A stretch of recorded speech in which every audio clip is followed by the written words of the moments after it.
So, dahil na pagtanggal pala dun mga katropa. So, ito yung mahirap. Itong bearing to, paano tanggalin. So, mga katropa is ginamitan ko siya ng mini grinder. Kinutkot ko siya para mabiyak. Ginanyan ko. So, ayun na siya mga katropa. Bago na yan. So, ang nakaharap dapat is itong may number. So, ganyan. So, lalagyan natin ng grass.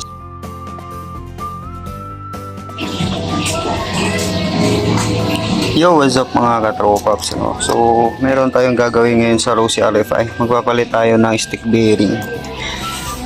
So, ayan siya mga katropaps. Ito pala yung lagi kong ginagamit ng motor. Kung bakit siya walang kaha ngayon kasi nirepaint ko kasi siya.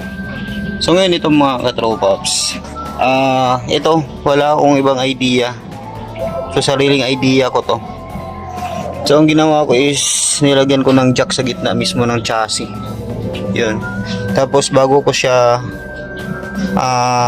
tinanggalan ko muna lahat ng tornilyo. Ito, pwede naman to hindi tanggalan agad pero matigas kasi. So, mas mabilis siya tanggalan pag nakakabit pa sa chassis. Kaya tinanggalan ko siya. Ito, hugot na lang tong mga to. So, ayan.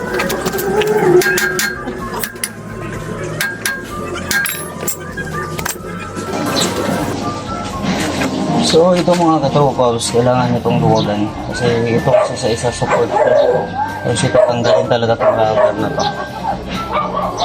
Okay, tanggalin muna natin.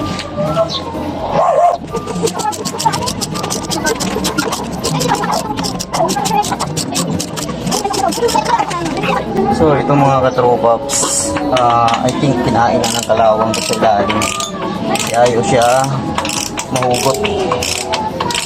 So, nasabay na siya sa bearing.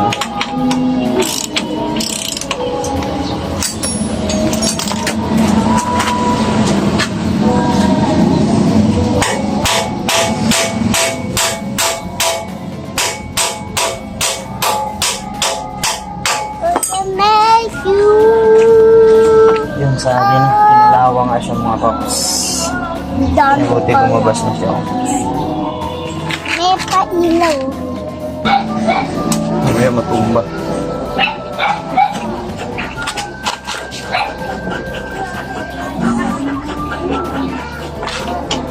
Yung malakas na gumewang dahil dito.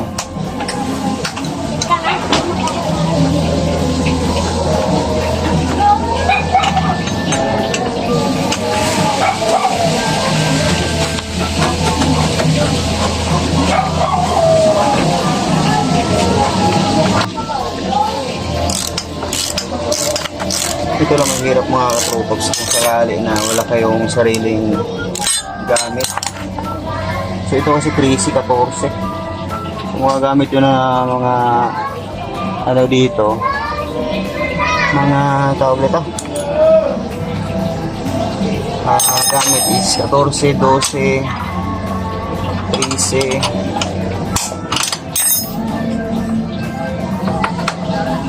Kailangan talaga ng tiyaga. Hindi basta-basta magpaklas.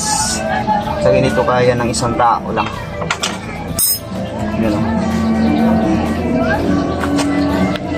Kailangan talaga ng tagahawak. So, ito yung pinakamahirap na part mga paps. Kasi talagang kinain na ng kalawang ayaw mahugot.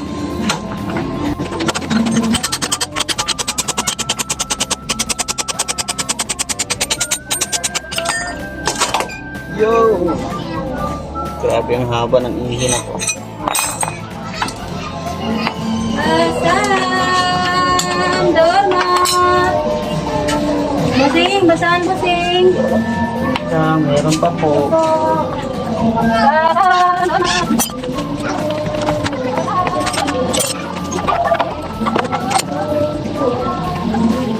Medyo durog na yung bearing niya sa loob.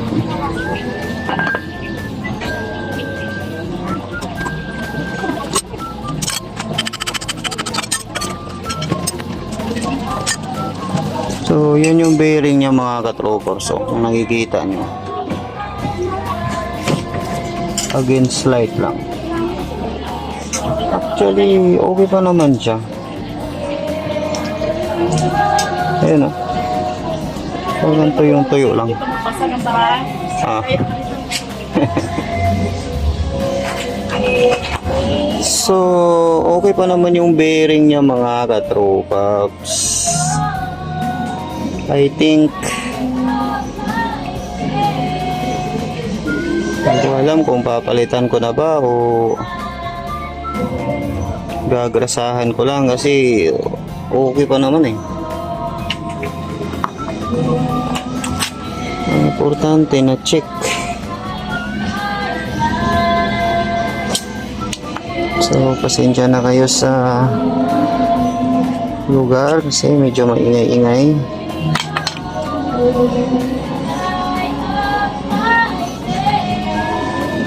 Wow.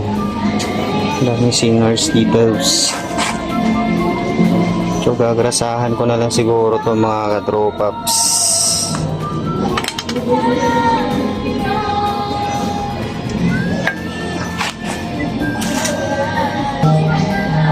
So, ayan siya mga katropaps. So, decision ko, palitan ko na lang talaga yung bearing. Kasi may galaw na talaga siya, gawa nga ng, ramdam na ramdam ko kasi talaga yung gewang niya. So, ito na yun, oh. So, kung napansin nyo, yupi yung oil seal niya. So, yan, yupi yung oil seal niya. Pareho. So, kibali itong oil seal na to is ito pa rin yung gagamitin ko. Lilinisin ko lang. So, mamaya sasabihin ko sa inyo kung ano yung size nito. Basta, ang size ng bearing na to. So, ito matagal ko na kasing order to. So, ilagay ko na lang din sa description kung anong size ng bearing na to. Ah, ito pala oh. HK 1820. So, hindi ko lang alam kung kita sa video. So, ayan siya mga paps. HK 1820. So, ito na lang hindi klaro. Ayan, 1824 5. 1824 tsaka 5. So, apat na ganito, apat din na bearing na ganito mga paps. So, meron pa kong extra dito. So, sa mga kailangan, so, pwede nyo bilhin. Pwede nyo rin ipagawa sa akin mga paps. So, ilan pa to? 2 4. So, 6 na piraso tira. Alright mga katropaps. So, tip ko lang sa inyo, huwag nyo nang hintayin na masira to bago kayo magpalit. Kasi ito mahirap to hanapin mga katropaps ito. Plastic, engineering plastic. So, pag yan masira to pareho, wala ka na talaga. Finish ka na. Okay. So, tatapusin ko muna to mga paps.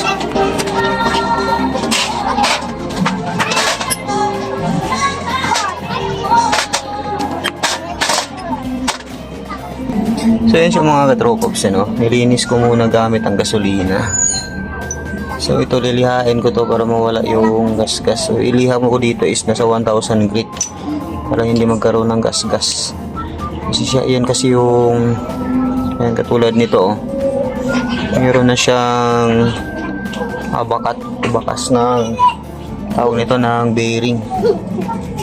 Kaya no wonder mayroon siyang galaw. Ganyan kasi yan dyan. Yan. Ganyan kasi yan siya paps. Actually wala naman siyang alog. Bago kasi. So ayan, tatapusin ko muna itong mga paps. So update ko kayo kung paano ko siya ibalik ulit. So dahil na pagtanggal pala dun mga katropaps. So ito yung mahirap. Itong bearing to, paano tanggalin. So mga katropaps is ginamitan ko siya ng mini grinder. Kinutkot ko siya para mabiyak. Ginanyan ko. So para mabiyak yung loob niya. Kasi napakahirap niyang tanggalin mga katropaps. So ayan, pagbiyak ko na, nabiyak ko na siya, tinuktok ko nito para bumuka. Ayan, lumuwag na siya mga katropaps. Ito kasi ang problema pag kumapit na siya, kinain ng kalawang. Mahirap talaga siya tuktukin. Wala namang kalawang o talagang masikip lang talaga siya. Wala naman siyang kalawang pero talagang masikip lang talaga siya. So, ice cream kayo dyan. So, yan siya mga paps. So, dito na naman ako sa problema sa isa.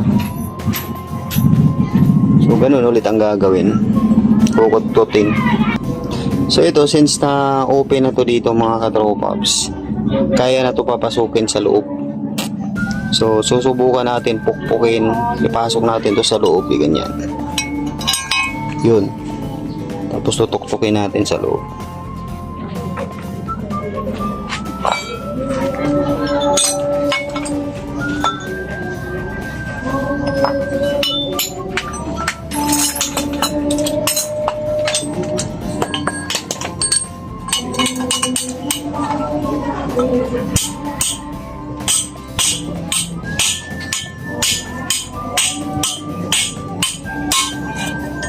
Yeah. So, isa lang talaga ang pinaka-problema mga katropaps. So, ito. Kinaya siya kasi nakapasok na kasi ito. Kaya, pag pupukpok mo na siya, ito na yung parang nagiging lock niya dun sa loob para may tulak ng maayos yung sa loob. Okay, so ganun ulit yung gagawin natin sa kabila. Ito naman isa. Tatabasin natin tong isa. Tapos, ito, pasukan natin ito. Okay.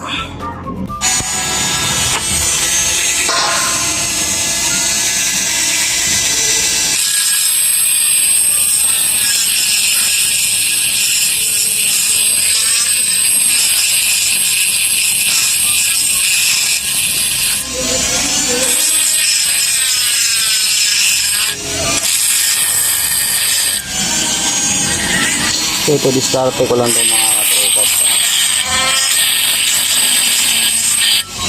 Kasi mahirap kasi talaga siya ikutin. Lalo na kung wala kang proper tools. Ayun, kailangan mo talaga sa sirain.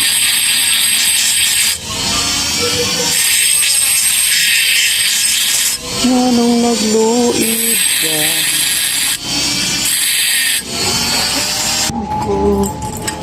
So, ayan na siya, nasira na siya mga paps. So, ito na yung kukut-kutin natin hanggang dun sa ilalim. Ayan. Okay, umpisahan ulit natin.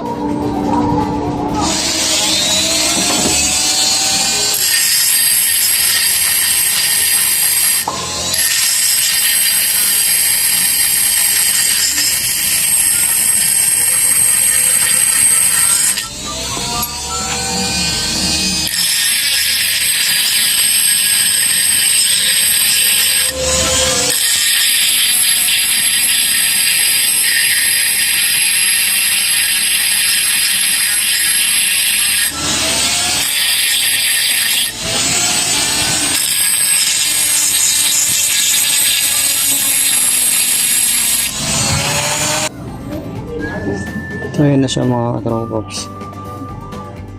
So, tutuktukin na natin to dito. So, ayan na siya, lumambot na.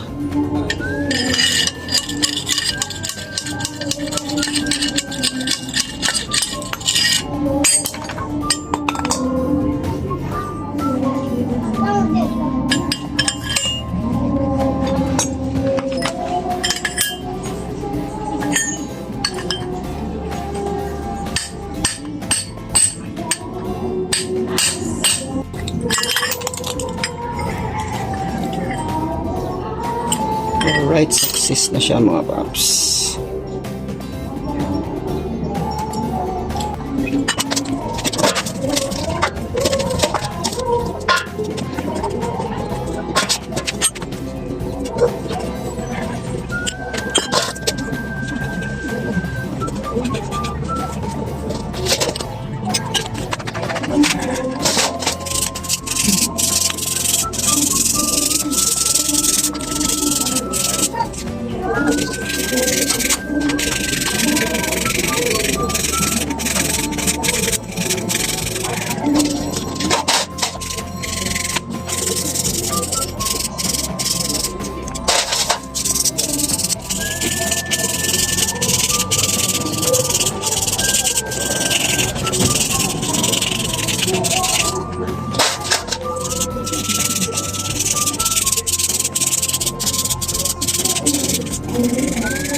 So, ayun na siya mga katropaps. Bago na yan. So, ang nakaharap dapat is itong may number.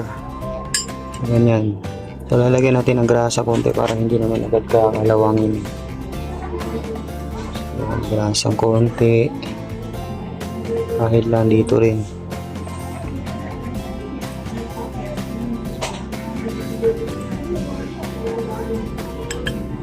Tapos, dahan-dahan mo lang siyang tutok-tukin mga paps.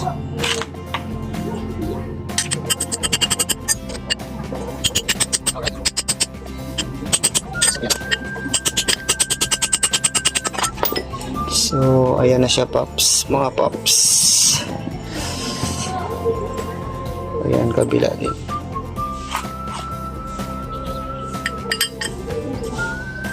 Yun.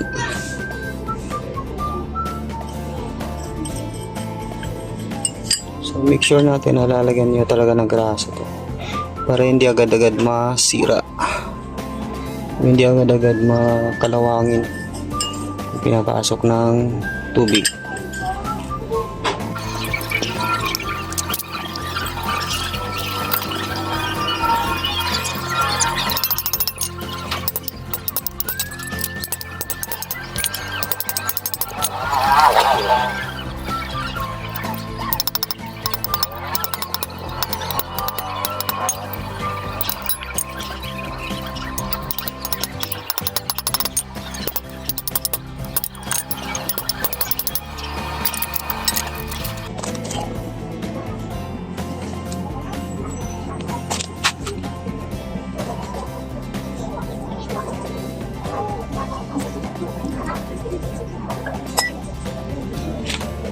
Para iwas din na iwas kalawang. Mas maganda talaga grasahan din natin ito.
Naka-record yan.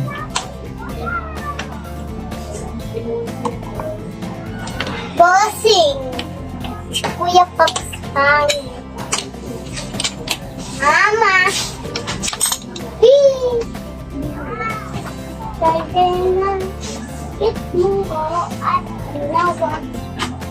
So tip dito mga katropaps, ano. So maluwag pa tungo to. Tsaka na to higpitan pag so okay na, nakasiting na. Yan, katulad niya, nakasiting na siya. Ito crazy kasi ito eh. Ito yung una nating higpitan.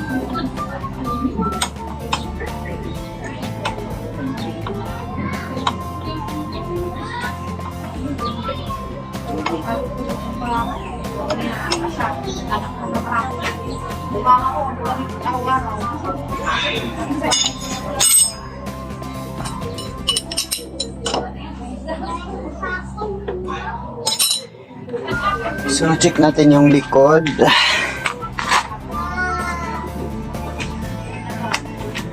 Yun oh. Pantay na mga katropaps. So kahapon kasi is hindi yan pantay. So ganyan na ganyan yan dapat oh. Tuwid na tuwid. So hindi ko pa hinigpitan lahat yung mga yan. Ayan. So alright. So yun kasi yung lagi kong ginagamit na yun. Ito nirepaint ko. Yan, dalawa yan sila mga paps.